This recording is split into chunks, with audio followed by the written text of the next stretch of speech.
Doyin kept her life small on purpose. The sea town south of Busan didn't ask questions. It only breathed, salt air at dawn, pine resin at noon, fog that rolled in like a soft warning at dusk.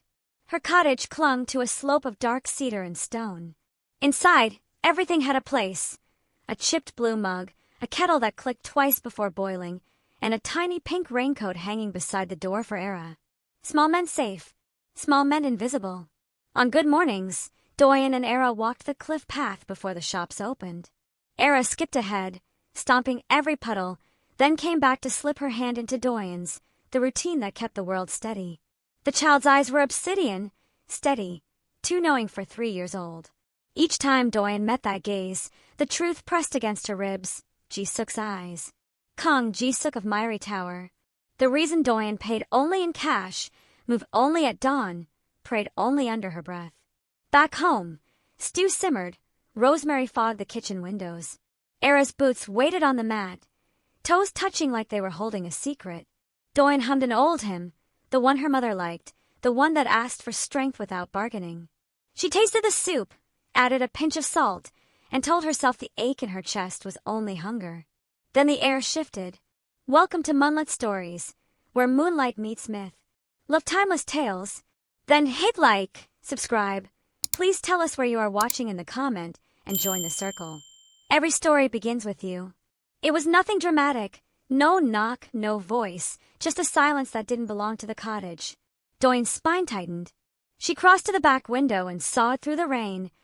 A black SUV idling too neatly beyond the tree line, beads of water running off its hood like mercury. 3 men stepped out, coats falling clean, eyes moving the way trained eyes move. The 4th figure didn't hurry. He stood a breath longer beneath the pines, letting the rain draw lines on his coat. Kong Ji-suk. Seoul had found her. Doyin moved before fear could think. The go bag in the closet. The old hunting rifle. The back path down to the rocks. The route she had walked in her head, so often it felt like muscle memory. She slung the bag and reached for the rifle, mouth dry. Yama. Era's voice. Small. Close. The bedroom door creaked. A red plastic dinosaur bumped along the floor in her hand. Why are you hiding? Ji-suk reached the porch. The planks didn't creak. Doyin stepped into the kitchen doorway, body blocking Era, the rifle angled down but visible. Rain tapped the roof, soft and relentless. He saw Era, and the world narrowed. No one had ever accused Kong Ji-suk of softness. Not the ministers who adjusted policy when he called. Not the investors who pretended not to fear him. Not the competitors who learned to move like people who had felt an earthquake. But in that second, a crack opened. His eyes flicked from Doyin's face to Era's, and the distance between past and present collapsed. You're wet, Era said seriously, studying his coat. She tilted her head, thinking like children think. Are you the king of the rain? Doyin felt the cottage tilt and catch.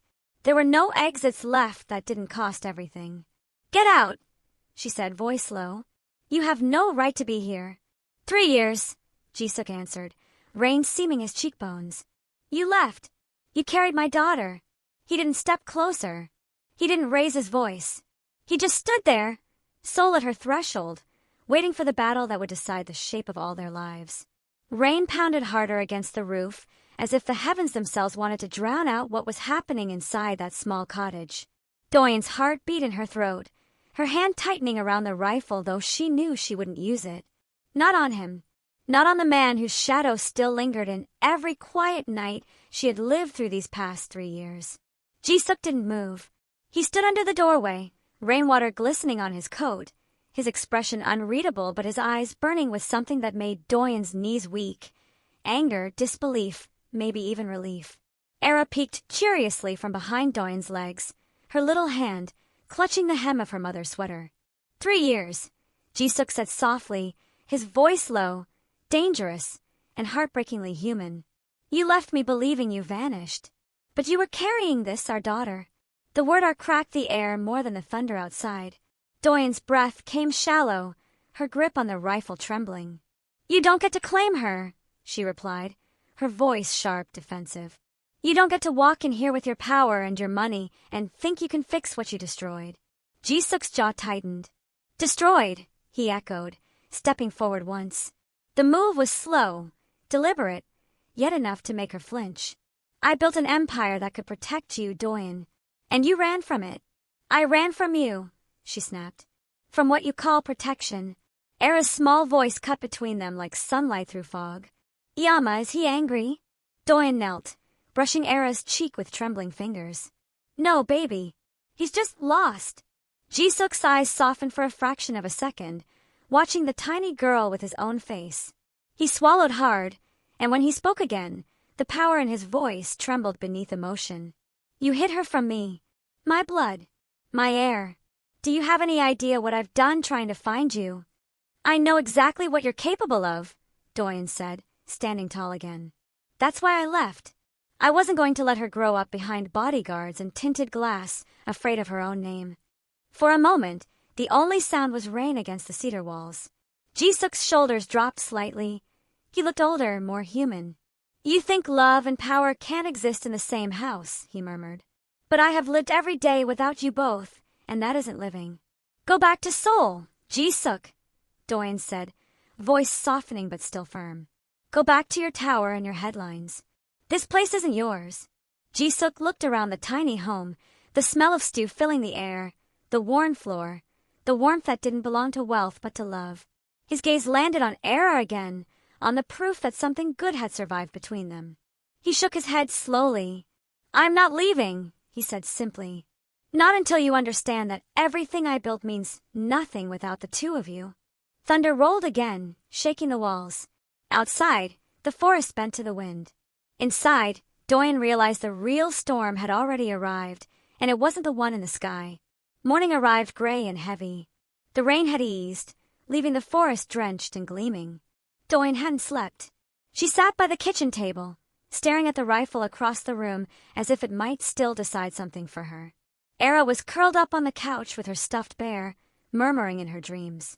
The soft rise and fall of her tiny chest was the only thing anchoring Doyin's sanity. Jisuk hadn't left. He stood outside in the mist, his dark coat hanging open, speaking quietly into an earpiece.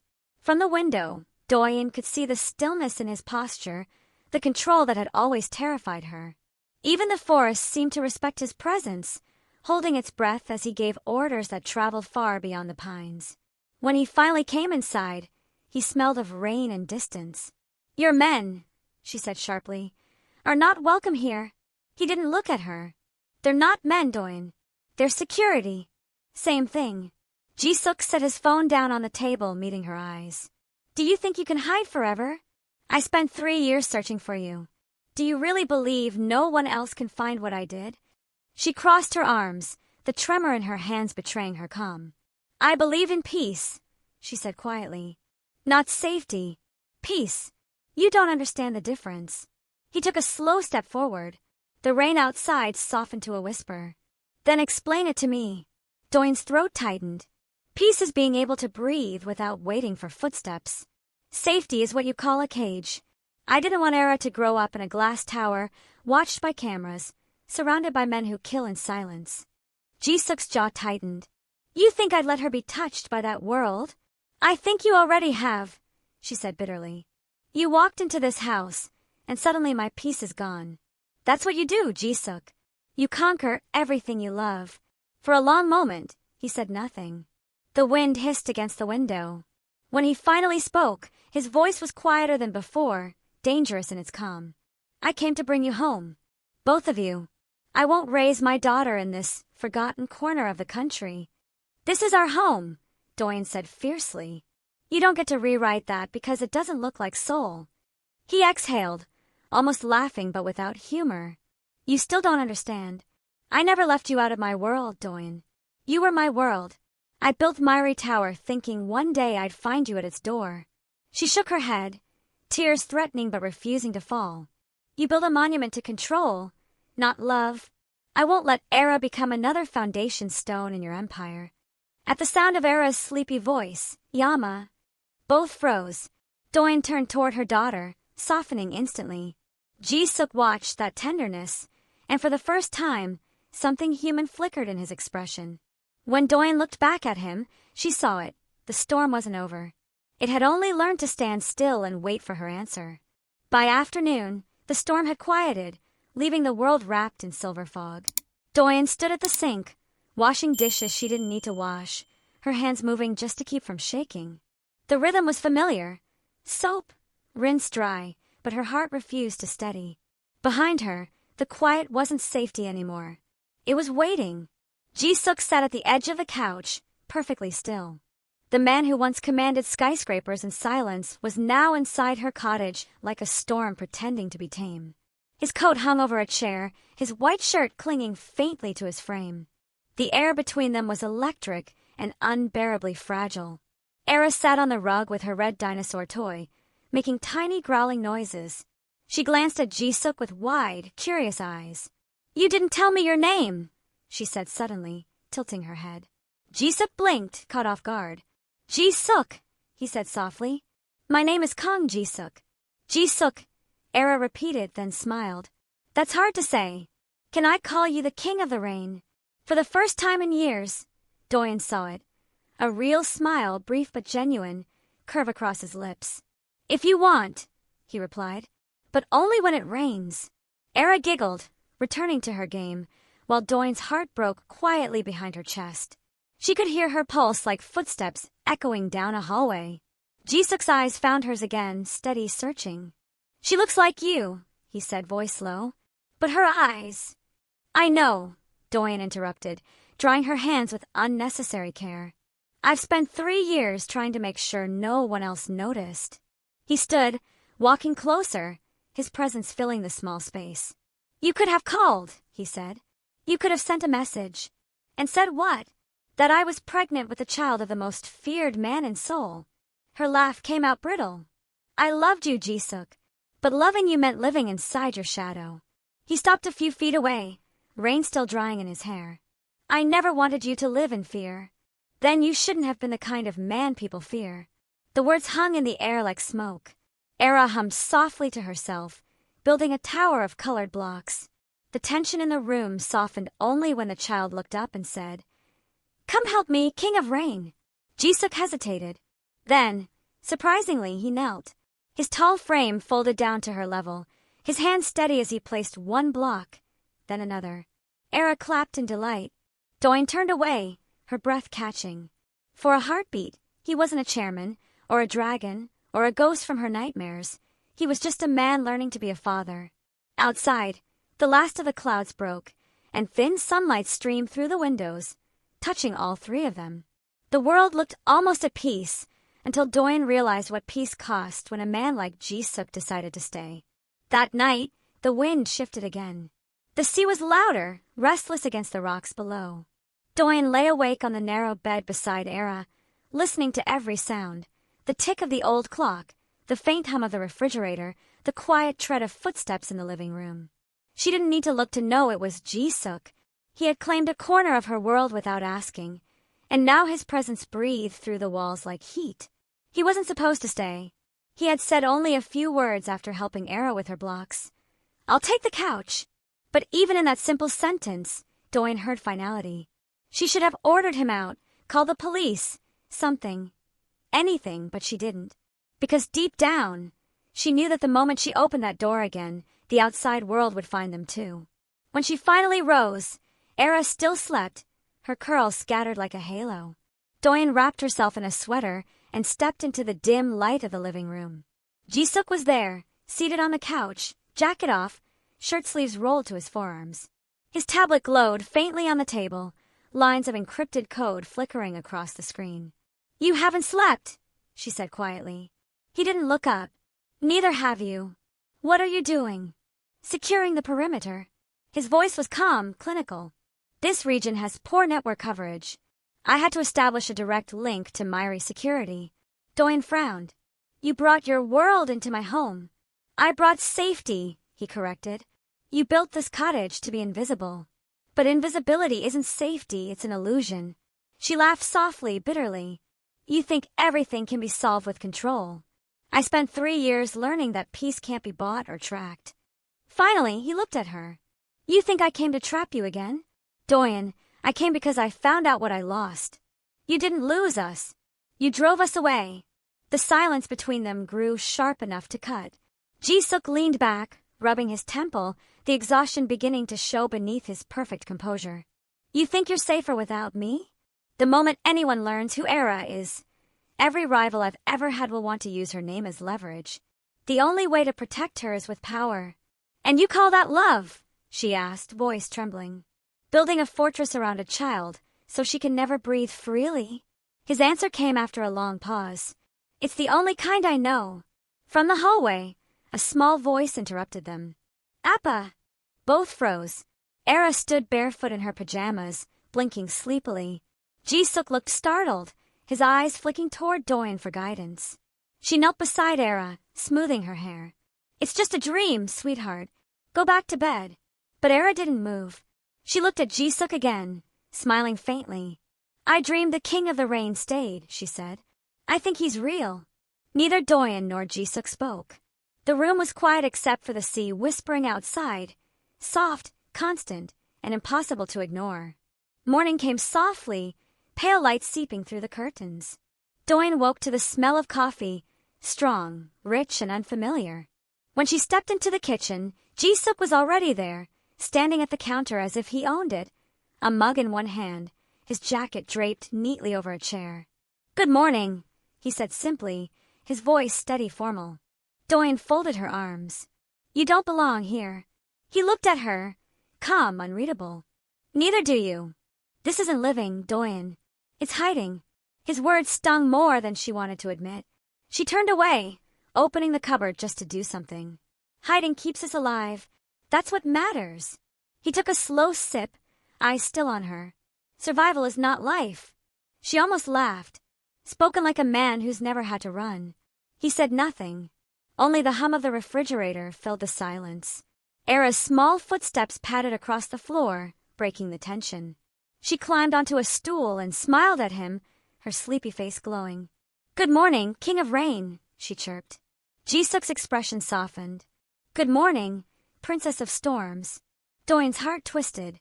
The way he spoke to Era, gentle, patient, was not the way he spoke to the world. It was disarming, dangerous even, because it made her remember why she had loved him before fear taught her caution. After breakfast, Ji-suk stepped outside to make a call. Doyin watched from the window. He stood at the edge of the cliff, phone in hand, the ocean wind tearing through his hair. Power looked effortless on him, as natural as breathing. Yet something about the way his shoulders slumped told her he was tired, bone deep, soul deep tired.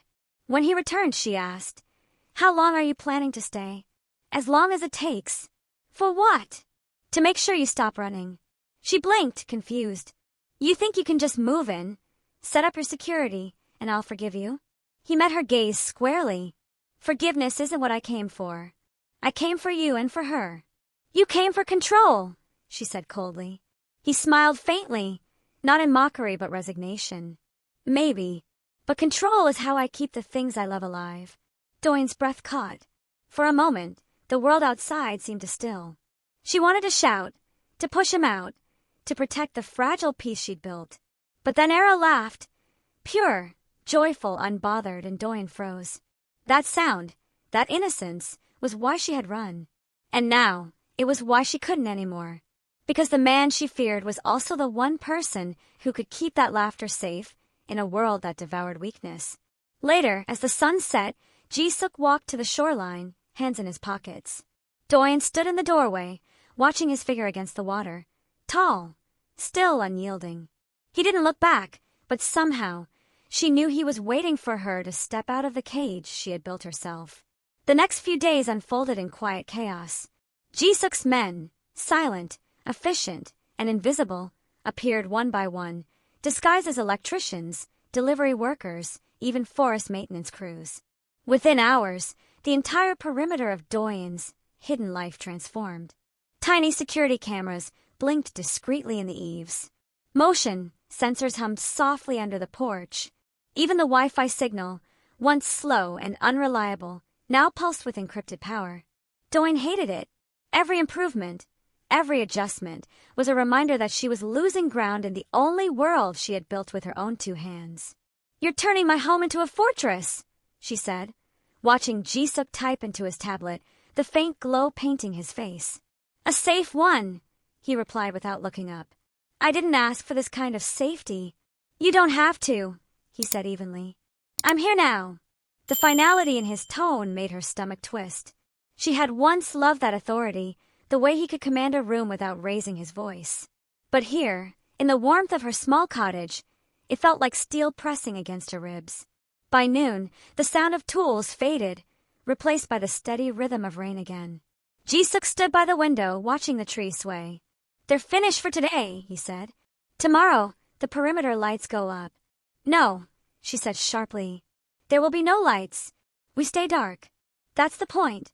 He turned slowly, his expression unreadable. The point is to stay alive. Their eyes locked, tension crackling between them like the storm that had never truly left. Ji-suk, Doyin said, her voice quieter now. You can't fix what broke between us with fences and codes. You don't get to walk back into our lives and decide what's safe. He took a step closer, his gaze steady. Then tell me what you want. She swallowed hard. I want my daughter to have a life that doesn't depend on your power. His voice dropped, low and dangerous. You think power is poison, but it's the only reason Era is alive today. The only reason I found you before someone else did. Doyin turned away, pressing her palms against the counter to keep from shaking.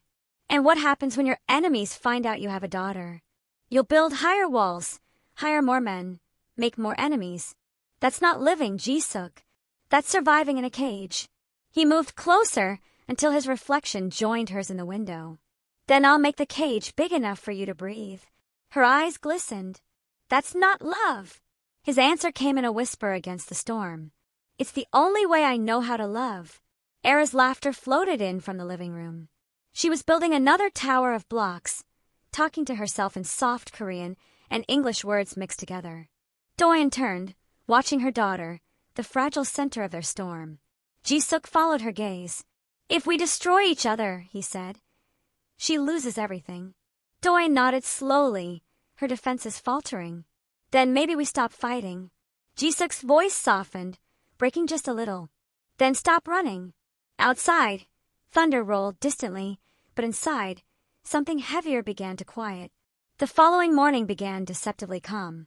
The rain had stopped, leaving the air heavy with the scent of wet cedar and sea salt. Era sat on the rug, humming as she colored a picture of a purple dragon, her small fingers stained with crayon. Doyin sat nearby, pretending to read while her mind circled the same silent question. How much longer can I keep this balance? Ji-suk moved through the cottage like a shadow, composed as ever.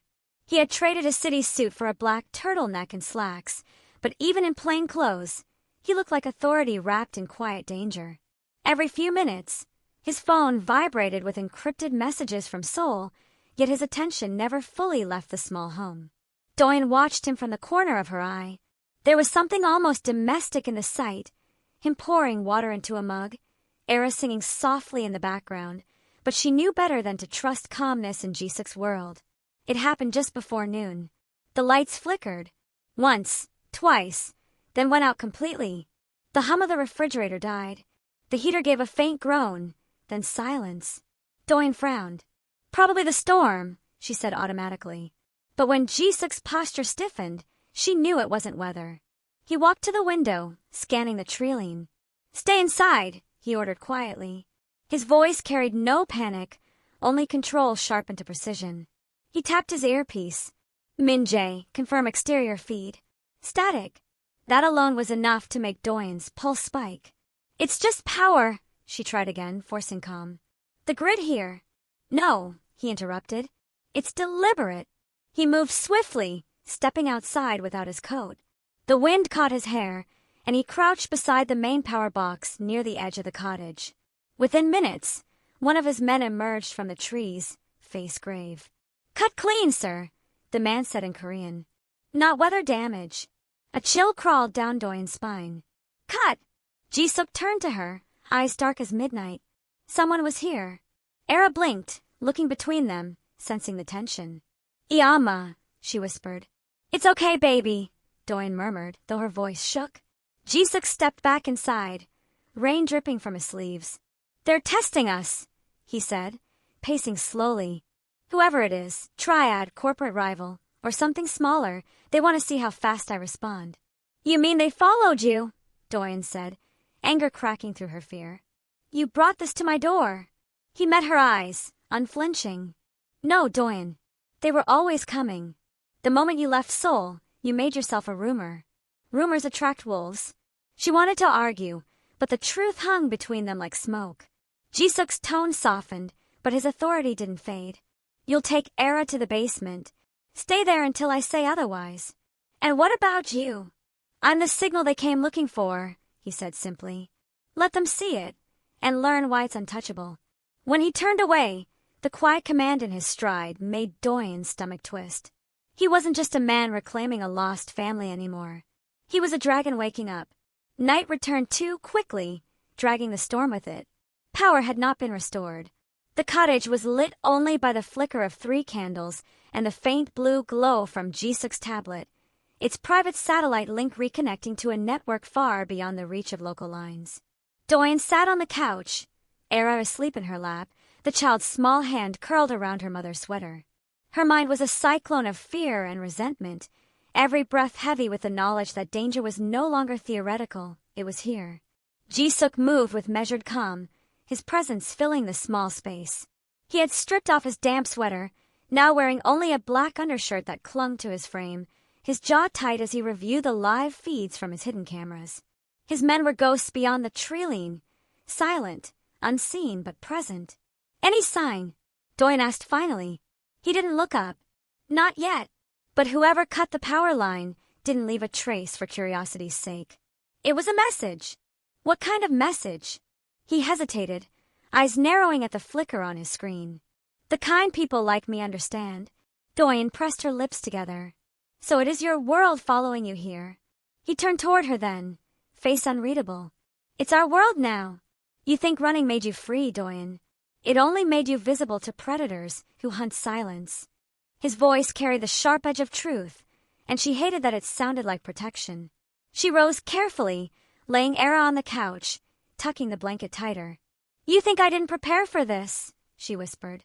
I changed names, accounts, even passports. I erased myself. He stepped closer, eyes dark and focused. And still I found you.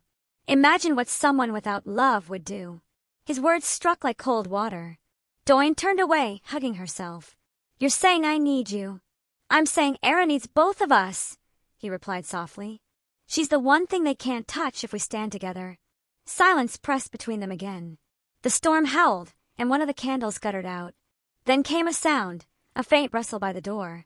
Jisuk's hand went to the concealed pistol at his waist faster than thought. Doyin froze. Era stirred in her sleep, murmuring softly. Jisuk moved toward the sound, stepped silent. He opened the door a fraction, scanning the dark. The rain blurred everything, but there, nailed to the porch post, fluttered something small and delicate. He tore it free. A tiny origami crane, folded from cedar bark. He unfolded it slowly under the candlelight. Inside, written in clean, perfect Korean calligraphy, were the words. The dragon's nest glows bright in the dark. Soon the flame will be ours. Doyin stared, her stomach dropping. What does that mean? It means they know where we are, Jisuk said grimly, crushing the paper in his hand.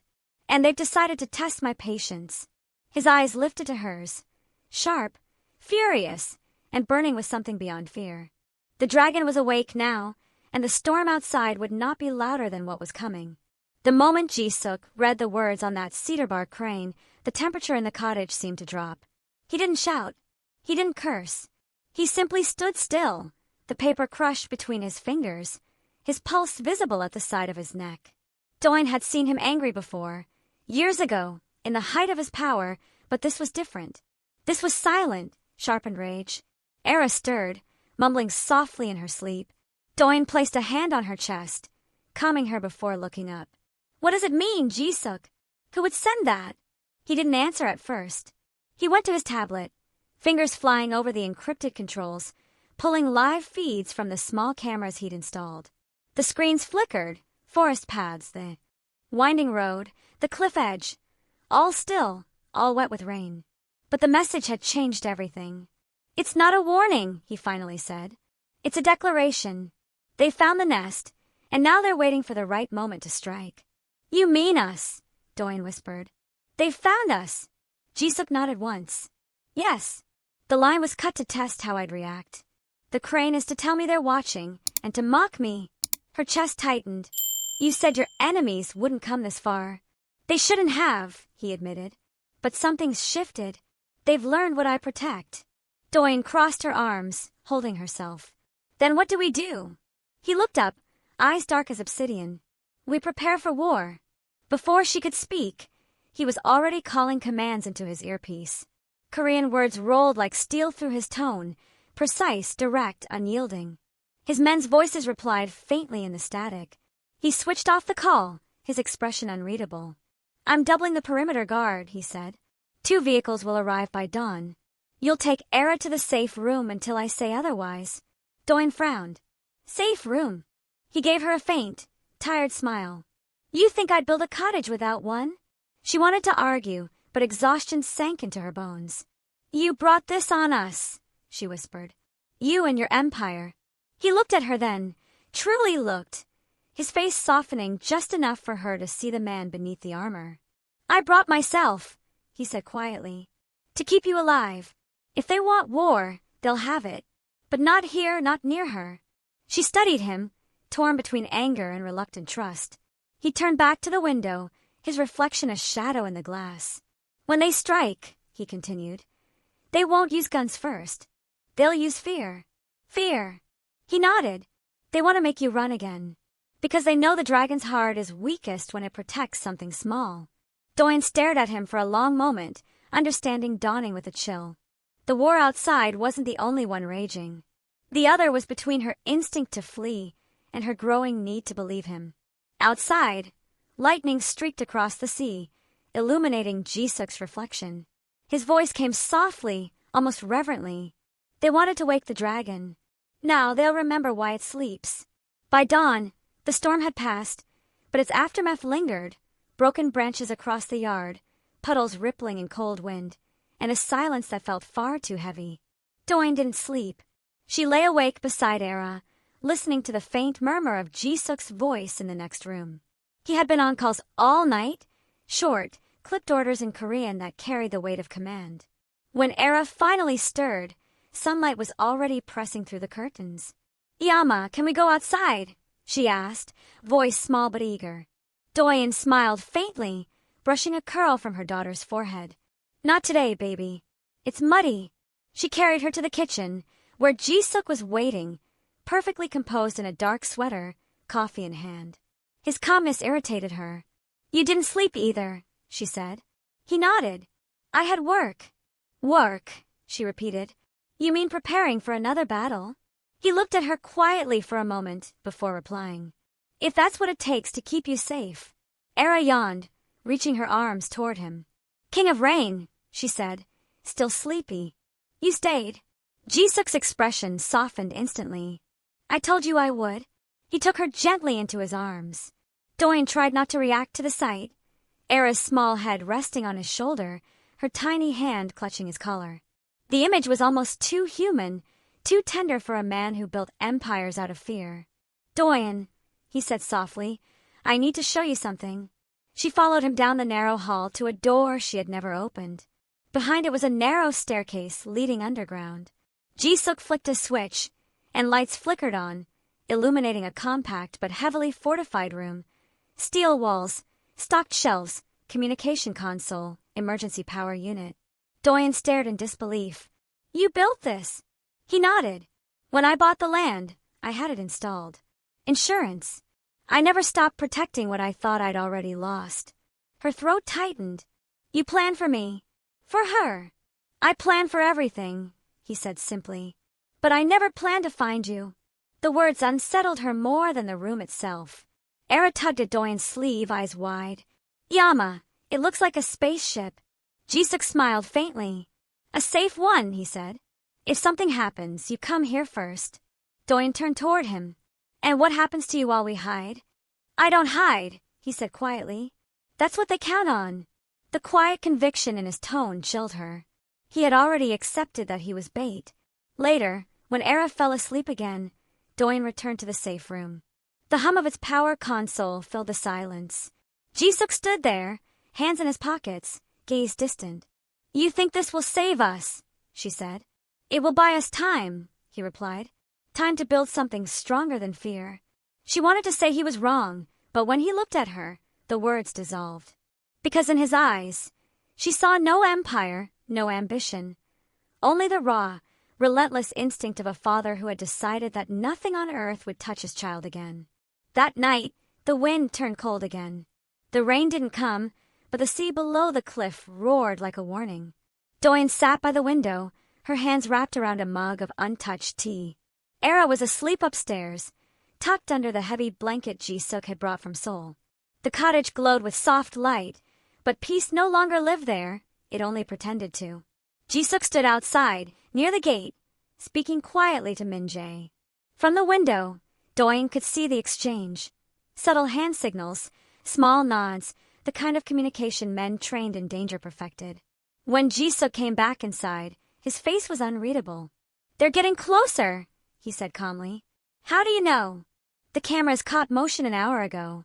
"Nothing clear, just flashes near the forest edge." "They're probing." Doyin's stomach tightened. "You said they wouldn't attack here." "They won't," he replied. "Not yet." "Then why does it feel like we're waiting to die?" Jisuk looked at her, eyes heavy but steady. "Because you know what's at stake." He poured himself a glass of water, hands steady, movements deliberate. "They'll try again, small things first. Lights, phones, isolation. Fear is their tool. They want you to panic, so you'll run. Running exposes you." "And you?" she asked. "What will you do when they come?" "I'll remind them why my name still means something." There was no arrogance in his tone, only certainty. Doyin hated that part of her heart believed him. Hours passed. The air grew colder. Then, near midnight, the lights flickered. For a moment, the cottage seemed to exhale. Jisuk's head snapped up, his voice sharp in Korean through his earpiece. "Report." Static answered. Then nothing. He moved fast. "Basement. Now." "Jisuk." "Now, Doyin." The way he said her name left no space for argument. She grabbed Era, who woke up groggy and confused, and hurried downstairs. Jisuk followed last, securing the door behind them. The hum of the safe room filled the air as the backup generator came alive. Era whimpered softly. Doyin held her tight, whispering, "It's okay, baby. It's okay." Jisuk was at the console, switching screens. The cameras upstairs showed only static. One by one, the feeds cut out until there was only black. "Talk to me," Doyin said, her voice trembling. "What's happening?" He kept his eyes on the screen. "They breached the outer field. Your men. 2 accounted for. 1's down." The words were cold, factual. Doyin's blood ran cold. Then came the sound, metal creaking, faint footsteps above. Era whimpered again. Doyin clutched her daughter tighter. Jisuk placed a finger to his lips, signaling silence. He drew his pistol, his face calm but carved in steel. The footsteps stopped. A long silence followed. Then, the soft metallic scrape of something being placed against the door upstairs. Jisuk exhaled slowly, eyes locked on the ceiling. "They're not breaking in," he said. "They're leaving a message." Doyin swallowed. "Another crane." He nodded. "Only this time, it'll be blood instead of bark." By morning, the storm had gone, but the fear it left behind still pulsed through the cottage. None of them had slept. Era finally drifted off in Doyin's lap inside the safe room, but Doyin couldn't close her eyes. Every sound, the generator's hum, the faint crack of wine through the vents, felt amplified. Jisuk stood at the console, watching the live feed from one remaining camera. His face was pale under the sterile light. Doyin studied him silently. He looked different, less like the ruthless man the world feared and more like someone fighting to keep his own heart steady. At last he spoke. "Stay here," he said softly. "I'll check outside." Doyin grabbed his wrist. "No, you can't go alone." He turned to her. "I'm not alone. Min-jae's outside the perimeter. He'll cover me." "You can't keep walking into danger as if you're invincible, Jisuk." His eyes met hers, calm and unyielding. "I'm not invincible. I'm responsible." He left before she could answer. Minutes stretched like hours. The screen flickered as he moved through the property. Rain had left everything slick and gleaming. Doyin's breath caught when she saw him pause at the porch, then bend down slowly. He picked up something small, a folded crane. But this one was crimson, not painted, stained. When he came back inside, the smell of iron filled the air before the sight did. The crane was damp, its paper darker in the creases. Ji-suk placed it on the table under the harsh light. The red wasn't paint. Doyin's voice trembled. Is it? He nodded once. Blood. Min-jae found the body near the stream. One of my men. They took his ID and left this in exchange. Her stomach turned. They're watching you. They want you to break. They want me to retaliate before I know who sent it, he said quietly. They're betting on my anger. Then don't give them what they want. He looked at her, eyes dark, jaw tight. And let them believe I'm weak? Doyin stepped forward, voice steady now. No. Let them believe you've changed. The words hung between them. For the first time, Ji-suk's control faltered. The corner of his mouth twitched, not in anger but disbelief. You still think there's a version of me that can walk away from this? I think Era deserves a father who tries. That stopped him. He stared at her for a long time before reaching for the blood-stained crane. He unfolded it carefully, revealing a message written in neat, black ink. The dragon bleeds. The nest is next. Ji-suk's hand trembled slightly as he folded the paper again. They've declared war. Doyin stepped closer, her voice a whisper but strong. Then fight for something more than pride this time. Fight for us. He turned his gaze toward her, and for the first time, she saw not the dragon of Miry Tower, but the man who might actually learn how to be human. The day carried a heavy silence, the kind that came before something broke. The crimson crane sat on the table like a curse, small, fragile, and mocking. Ji-suk hadn't spoken for hours. He had been making calls in low, clipped Korean, his tone controlled but deadly. The soft hum of the tablet and the faint static of encrypted voices filled the room. Doyin watched him, arms crossed, refusing to speak first.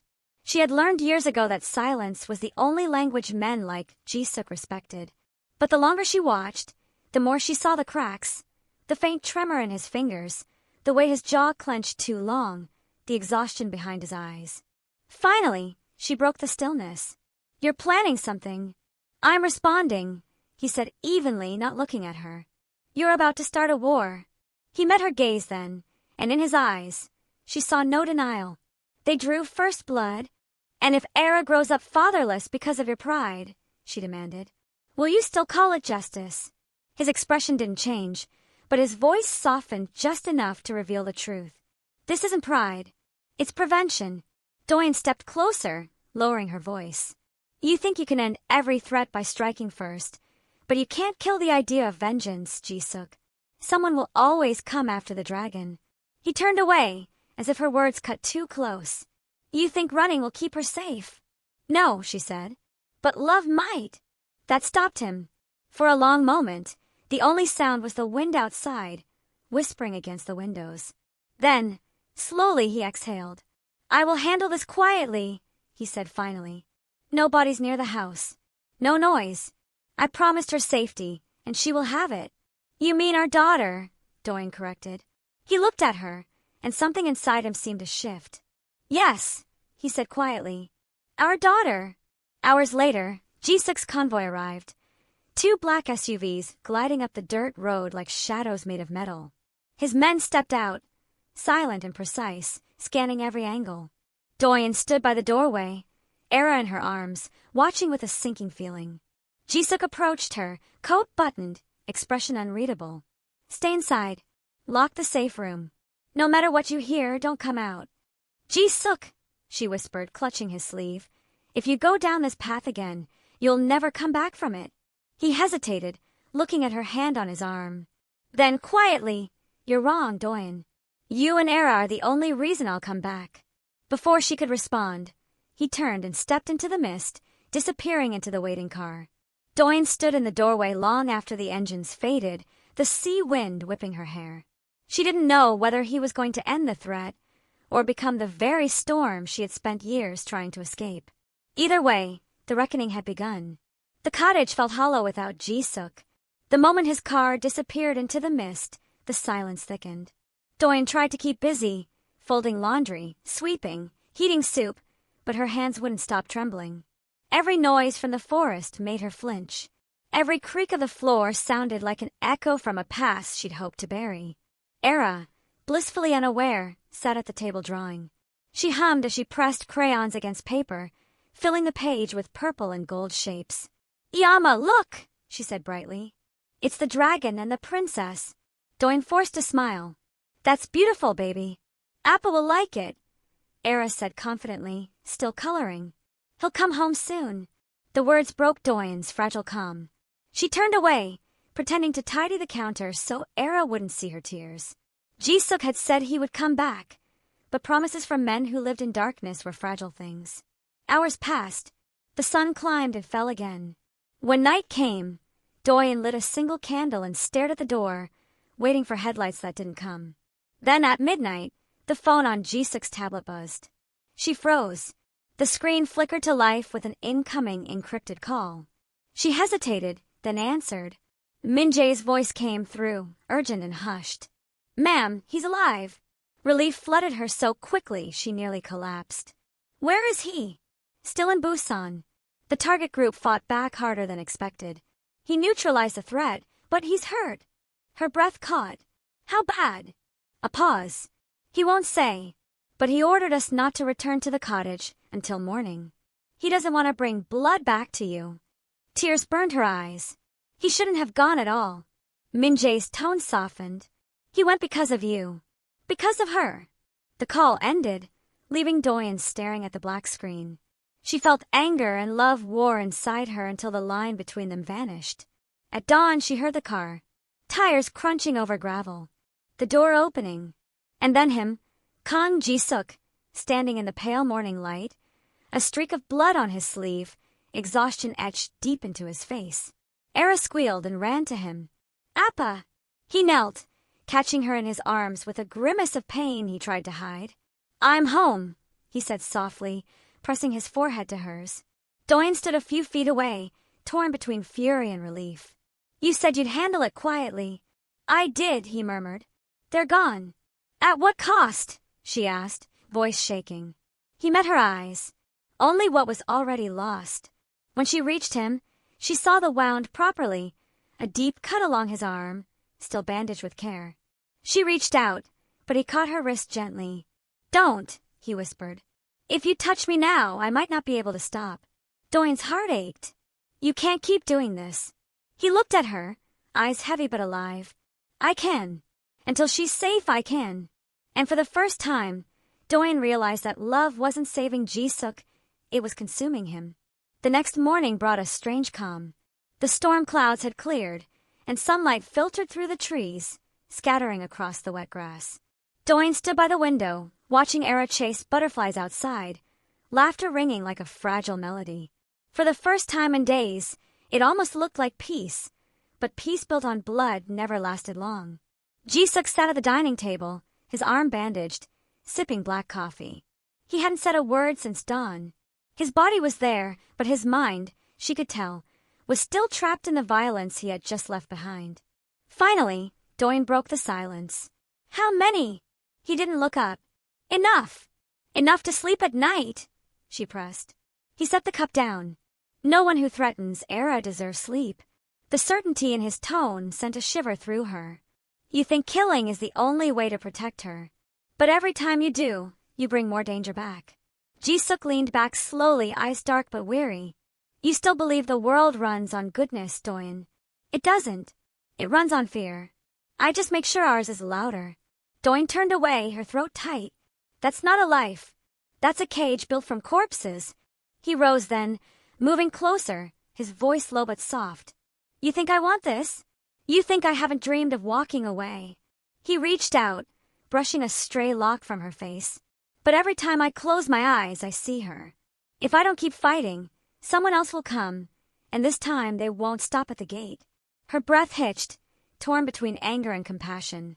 "You don't have to do it alone." "I always have," he said simply. The honesty in his tone broke her. For a long time, neither spoke. Only the sound of Era's laughter outside drifted through the open window. Then Jisuk's voice came again, quieter. When I was 17, my father was killed in front of me. They said power makes you safe. I learned the truth. It only makes you visible. I build everything I have so no one could ever touch what's mine again. Doyin's heart ached. And now you're teaching Era that same lesson. He looked out the window at his daughter. No, he whispered. I'm trying to teach her something different. That I can change before it's too late. She turned to him then, truly seeing him, the man beneath the empire, bleeding silently under the weight of everything he'd built. Doyin stepped forward and placed her hand gently over his bandaged arm. Then start here. Stay home today. No calls, no guns, no men outside. Just breakfast with your daughter. He stared at her hand, then nodded slowly. You think peace can be learned? I think love can be, she said softly. And for the first time, Jisuk smiled. Small, tired, but real. The world felt different that morning. No guards pacing the perimeter. No low hum of encrypted devices. Just sunlight slipping through the curtains and the smell of breakfast filling the cottage. Doyin had insisted. Today would be normal. No empire. No shadows. Just family. Jisuk sat at the table, his sleeve rolled up, his daughter perched on his lap. Era giggled as she smeared jam across her toast, leaving tiny sticky fingerprints on his shirt. He didn't flinch. Instead, he smiled, a rare, unguarded smile that softened everything about him. Doyin stood by the stove, watching them with cautious warmth. For once, Jisuk wasn't the dragon of soul, and Era wasn't the heir of a powerful name.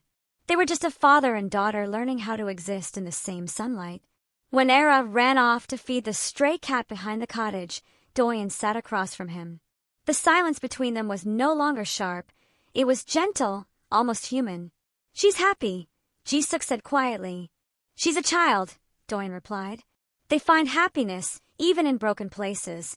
He nodded slowly, tracing the rim of his cup. You were right about yesterday, he said finally.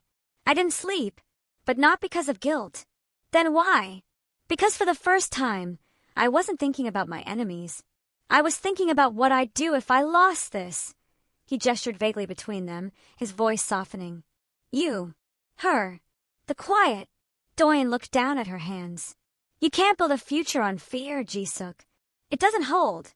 Then tell me how to build it, he said, almost pleading. She met his eyes, surprised by the vulnerability there. Start with truth. He froze. No lies, she continued. Not about your business, not about what's coming. Era deserves a father who can look her in the eye without secrets. He exhaled, shoulders tense. If I tell you the truth, you'll leave. Maybe, she said. But if you don't, I'll never really stay. Their eyes locked across the table, hers calm but firm, his searching, restless. Then, slowly, Jisuk nodded. Tonight, he said. After she sleeps, I'll tell you everything. The sound of Era's laughter carried through the open window, cutting through the tension like a song.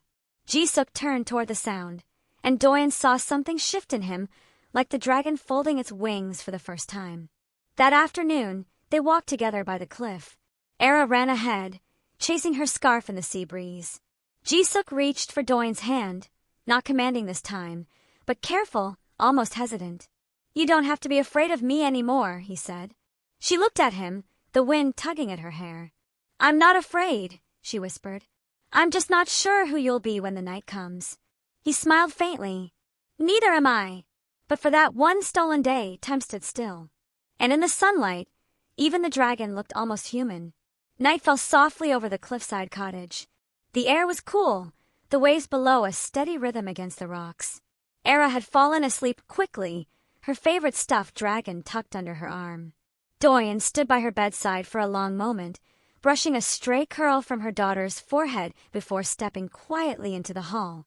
Jisuk was waiting in the living room, a single lamp casting a pool of golden light across his face. He looked older tonight, tired but clear-eyed. A man who had finally decided to stop hiding. You said you'd tell me the truth, Doyin said softly. He nodded, motioning for her to sit. There are things you deserve to know. Not because they're easy, but because you've lived in the dark long enough. She sat, hands folded tightly in her lap. Start with what you do, Jisuk. Not what the world thinks, but what's real. He looked down for a moment before meeting her gaze. I built Myri Holdings on clean contracts and dirty money. Half of Seoul's high-rises exist because someone disappeared quietly behind them. Every deal, every partnership had a cost, and I paid it in other people's lives. Doyin's throat tightened, but she didn't interrupt. When I met you, he continued, you were the first person who looked at me and didn't see the dragon. You saw a man. That terrified me more than my enemies ever could. She exhaled slowly. So you let me go. I didn't let you go, he said quietly. I lost you because I thought love would weaken me. I was wrong. Losing you made me reckless. Finding you again, he paused, his jaw tightening. Finding you reminded me what I built was never power, it was prison. Doyin studied him, her voice steady. And now I'm dismantling it. Her eyes widened. You can't just walk away from that world. I'm not walking away, he said. I'm burning it down, quietly, piece by piece. Legitimate fronts only, clean investors, transparent audits. It will take time, but when I'm done, there'll be nothing left for anyone to inherit except safety. And your enemies, they'll come. They always do. He looked at her, voice softening. But this time, they won't find a monster. They'll find a man protecting what matters. For a moment, neither spoke. The lamp hummed faintly, the sea murmured below, and the tension that had defined them for years seemed to dissolve into something quieter, something raw and human. Doyin finally whispered, You could have told me sooner. I didn't know how, Ji-suk admitted. I thought honesty was weakness. But you, he reached out, his fingers brushing hers. You made me remember that love isn't a liability. It's the only thing worth fighting clean for. Her eyes glistened as she looked at him. Then start fighting, Ji-suk. Not as the dragon, just as a man. He smiled faintly. Then let this be my first honest night. The following morning came with a stillness that felt unnatural. The sky over the cliffs was pale gold, and the sea shimmered like glass. Yet Ji-suk stood on the porch, his phone in hand, his expression unreadable. The previous night's confession had stripped him bare, but Dawn always demanded consequences. Doyin joined him, wrapping a shawl around her shoulders. You didn't sleep, she said quietly. He shook his head. There was something I needed to finish. Her chest tightened. What did you do? He turned the phone so she could see the encrypted message on the screen. I transferred every illegal asset under Myri Holdings to a neutral global trust. They'll be liquidated over the next 72 hours. No one, not me, not my rivals, will touch that money again. She blinked. You mean you destroyed your own empire? He nodded once. Every piece of it. Doyin's breath caught. Ji-suk, they'll come for you. You've just dismantled the foundation that made you untouchable. He smiled faintly. Untouchable was an illusion. This is the first thing I've done that feels real. He stepped closer to her, the morning light soft on his face. You said to start fighting clean. I listened. Before she could answer, Min-jae appeared at the edge of the path, his usual composure broken. Boss, he stopped, glancing uneasily at Doyin. They know. Ji-suk's expression didn't waver. Of course they do. What are you talking about?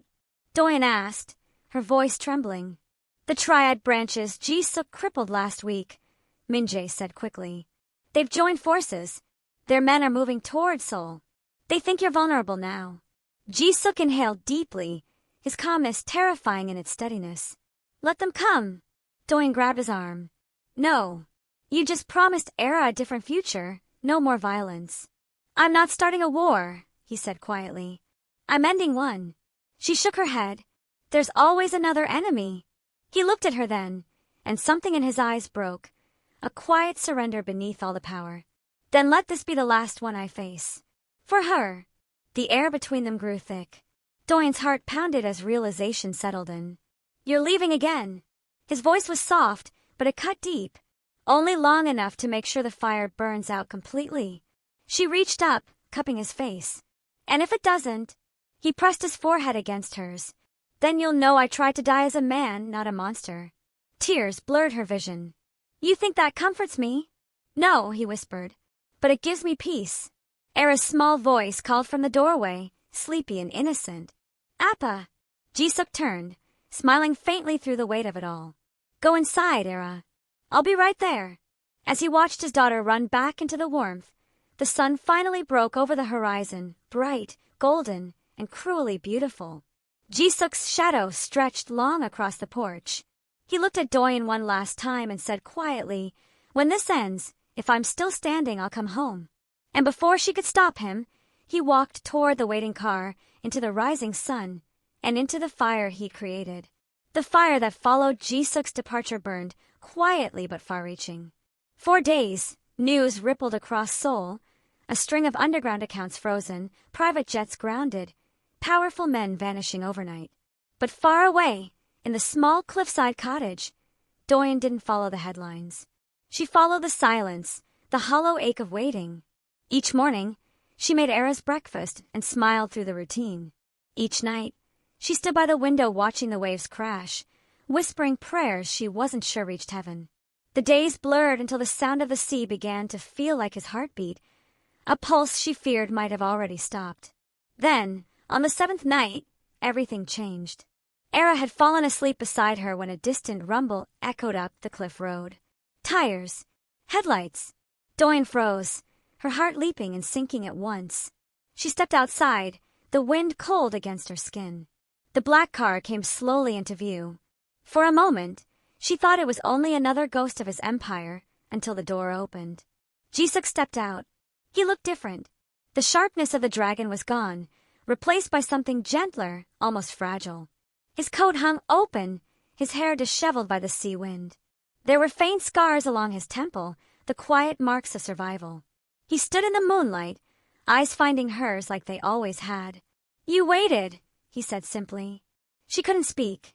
The sight of him, alive, broken, and real, stole every word she'd rehearsed. She took a single step forward, then another, until her palms rested against his chest. His heart beat strong beneath her hands. "I told you I'd come home," he whispered. "You promised you'd end it," she said, voice trembling. "I did. The dragon's gone. All that's left is me." Doyin searched his face, seeing the truth there, not just in his eyes, but in the quiet way he stood, unguarded, unarmed. "And the others? They'll rebuild their wars," he said softly. "But I won't. I've buried too many ghosts to raise new ones." She nodded slowly, tears filling her eyes. "So what happens now?" Jisuk looked past her toward the cottage window, where Era's small silhouette appeared, tiny hands pressed to the glass watching them. "Now," he said quietly, "we start over. Not as Myri Holdings. Not as shadows. As a family." When Doyin leaned into him, it wasn't the embrace of lovers rekindled. It was something deeper, older, built on survival and grace. The sea wind held around them, but for once, the storm wasn't inside. Later, as dawn crept across the horizon, Era ran out barefoot, squealing with joy as Jisuk lifted her high into the pink light.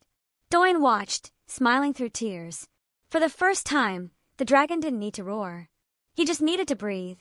And as the sun rose over the cliff, the three of them stood together, proof that even in a world built on power and blood, love could still rewrite the ending. Thank you so much for staying with us till the very end of the story. If you enjoyed it, please don't forget to like this video, share it with your friends, and leave a comment below. We'd love to hear the lessons you learned and your thoughts on how we can continue improving to give you the very best. Here at Munlyt Stories, every tale is crafted with passion, care, and dedication. Our mission is simple: to entertain, inspire, and connect us all across cultures and hearts. So, keep the conversation alive in the comments, and don't forget to subscribe and hit the notification bell so you never miss a new episode.